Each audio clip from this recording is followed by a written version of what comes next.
নমস্কার। বিক্রম চ্যাটার্জির রাশের প্রথম গান চেনা ঘর, যেটার মিউজিক অ্যারেঞ্জমেন্ট করেছে তালপাতা সেপাই। গানটা না তোমরা জাস্ট শুনে দেখো, গানটার মধ্যে একটা আলাদা মাটির গন্ধ আছে।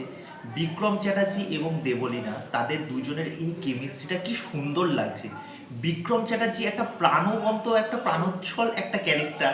তার ক্যারেক্টারটা তোমরা প্রথম থেকে যেরকমভাবে তাকে দেখবে, মানে বিক্রম চ্যাটার্জিকে আলাদাই লাগছে। এবং এই গানটাকে যেভাবে শ্যুট করা হয়েছে, পুরো গ্রাম বাংলার প্রকৃতি, গ্রাম বাংলার এসেন্স, ফেলে আসা মুহূর্ত, সেই ছেলেবেলা, সেই পুরনো দিনের কথা যেন তোমাদের মনে করিয়ে দেয়। ওকে, এই যে সর্ষে ক্ষেত, এই যে গ্রাম বাংলার যে ছোট ছোট এক একটা মুহূর্ত, ভালোবাসার জিনিসপত্রগুলো এই গানে এত সুন্দরভাবে এখানে পিকচারাইজেশন করেছে না, গানটা শুনতে এতটা ভাল লাগছে, মনে একটা আলাদাই শান্তি দেবে।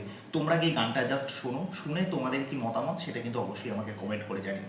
তো চলো, আজকের ভিডিও এখানে শেষ করছি। বাই।